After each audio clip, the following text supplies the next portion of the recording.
बड़े लक्ष्य हासिल करना कभी कभी बहुत मुश्किल लगता है ना। ऐसा लगता है कि पहाड़ चढ़ना है। पर क्या हो अगर दिक्कत लक्ष्य में नहीं बल्कि हमारे तरीके में हो। आज हम एक ऐसी ही सोच पर बात करेंगे, एक ऐसा नजरिया जो सब कुछ बदल सकता है। इसे कहते हैं द रेन ड्रॉप रूल, यानी बारिश की बूंद का नियम।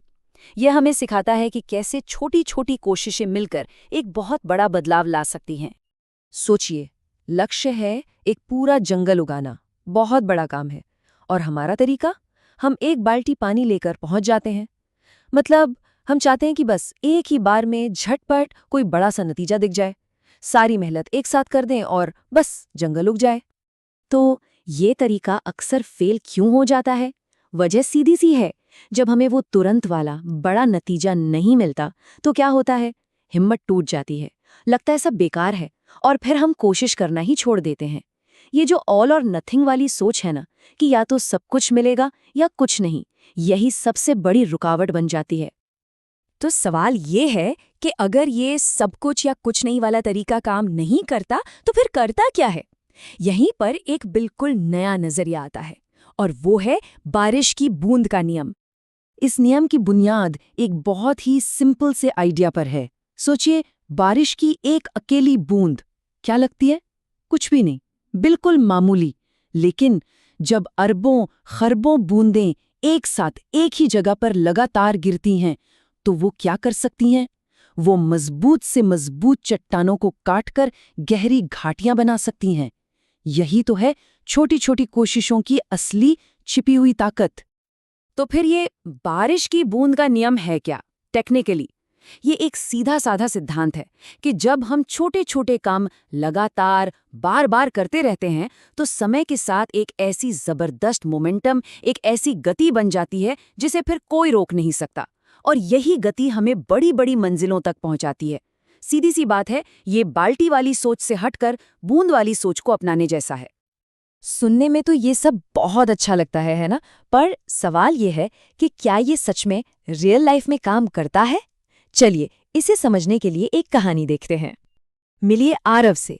आरव कॉम्पिटिटिव एग्जाम्स की तैयारी कर रहे थे और उनके सामने क्या था? सैकड़ों पन्नों की किताबें, दर्जनों सब्जेक्ट्स, मतलब पढ़ाई का एक पूरा पहाड़। वो इतना ज्यादा ओवरवेल्म्ड, इतना घबरा गए थे कि बस उन्होंने लगभग तय कर लिया था कि वो हार मान लेंगे, ये सब छोड़ देंगे। लेकिन फिर आरव ने वो बाल्टी वाला तरीका छोड़ा और बूंद वाला नियम अपनाया। उन्होंने क्या किया? पहले दिन बस 5 पन्ने पढ़े, सिर्फ 5।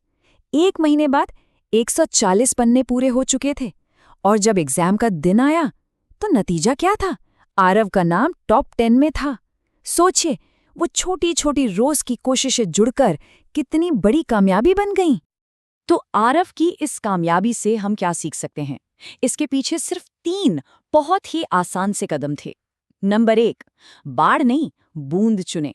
मतलब एक बार में सब कुछ करने की जिद छोड़ दें। नंबर 2, कंसिस्टेंसी इज की। रोज करें, लगातार करें, भले ही वो कोशिश कितनी भी छोटी क्यों ना लगे। और तीसरा, सबसे जरूरी, प्रोसेस पर भरोसा रखें। यकीन रखें कि ये बूंदें मिलकर दरिया बनाएंगी।